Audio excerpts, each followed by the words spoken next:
बम बम भोले। ओम त्र्यंबकम यजामहीम सुगंधिम पुष्टिवर्धनम उर्वारुकमे वंदना मृत्यु मोक्षे समामृतात्। शिव महापुराण के चतुर्थे खंड में आज का पाठ है शिव पार्वती संवाद। ओम नमः शिवाय।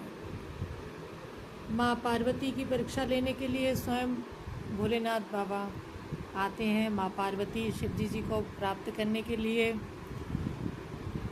तपस्या कर रही हैं, तो भगवान शंकर सनकादि ऋषि को बोलते हैं कि आप जाओ शिव पार्वती की परीक्षा लेके आओ कि वो सच में तप कर रही हैं मुझे प्राप्त करने के लिए। तो सनकादि ऋषि उनकी परीक्षा लेते हैं और वो देखते हैं कि माँ पार्वती शंकर भगवान की घोर तपस्या कर रही हैं, और वो हाथ जोड़ के माता को और वो चले जाते हैं और शिव जी को बताते हैं कि माता तो आपको पाने के लिए बहुत कठिन तपस्या कर रही हैं। तो शंकर भगवान फिर स्वयं आते हैं एक ब्राह्मण का रूप धारण करके। और अब आगे की कथा मैं कहती हूँ, सुनिएगा बहुत ध्यान से। बड़ी ही रोचक और बड़ी ही प्यारी कथा है। महापुराण पढ़ने पर ऐसा लगता है जैसे हम प्रभु के लोक में आ गए हों। आनंद ही आनंद है। शिव पार्वती संवाद में एक ही कथा आप लोग के सामने पढ़ूंगी, इसके पश्चात मैं आगे का पाठ स्वयं पढ़ूंगी, क्योंकि आप लोग को पता है कि इतना हम सोशल मीडिया पर नहीं पढ़ सकते हैं। तो सुनिए आगे की कथा, शिव पार्वती संवाद। इसके पश्चात ब्राह्मण के रूप में आए शिव जी से पार्वती बोली, हे ब्राह्मण देवता, मैं कर्म और वाणी से भगवान शंकर की पत्नी बनना चाहती हूँ। मुझे पता है कि यह काम अत्यंत मुश्किल है, फिर भी मेरी यही कामना है कि मैं उनकी पत्नी बनूं। इस पर ब्राह्मण वेशधारी शिव जी बोले, हे देवी, तुम गलती कर रही हो। मैं अपने गुरु की कृपा से शिव जी को अच्छी तरह से जानता हूँ। वे हमेशा नग्न रहते हैं, भस्म लगाए रहते हैं और नंदी नामक बूढ़े बैल की सवारी करते हैं। इससे पहले उनके साथ सती को भी कोई सुख प्राप्त ना हो सका। तुम तो इस संसार की परम सुंदरी हो, इसलिए तुम शिव को छोड़कर विष्णु, इंद्र आदि अन्य देवताओं में से किसी एक को पति बना लो। शिव जी में पति बनने का कोई भी गुण उपस्थित नहीं है। यह सुनकर पार्वती जी को ब्राह्मण देवता पर क्रोध आ गया।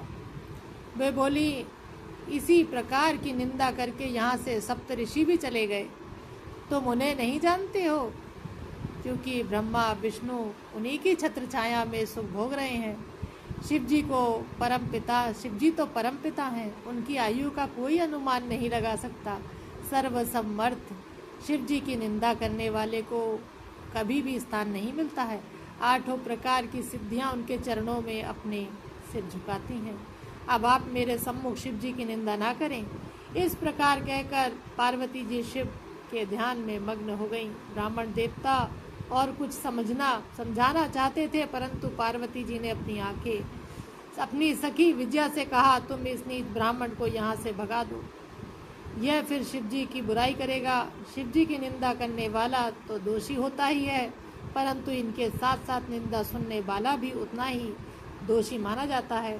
नहीं तो मैं ही यहाँ से स्थान छोड़कर चली जाती हूँ। इतना कहकर पार्वती जाने को तैयार हो गईं।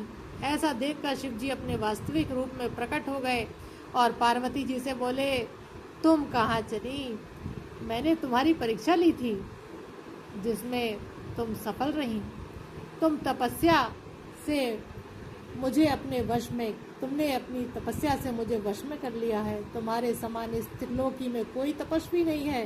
हे प्राण प्रिय, तुम मेरी अनादि काल से पत्नी रही हो।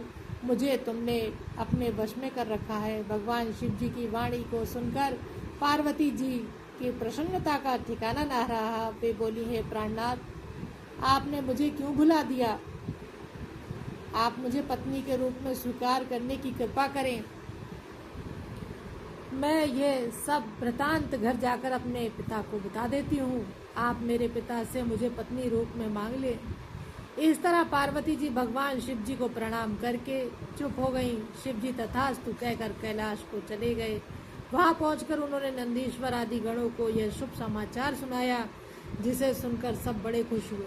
पार्वती जी अपने घर को चली गई। पार्वती जी का आने का समाचार जानकर हिमाचल और मैना अपने पुरोहित तथा संबंधियों के साथ विमान पर आरूढ़ होकर उन्हें लेने को आ गए। यह शुभ समाचार सुनकर पुरवासी भी आ गए और सब जय जयकार के नारे लगाने लगे। बम बम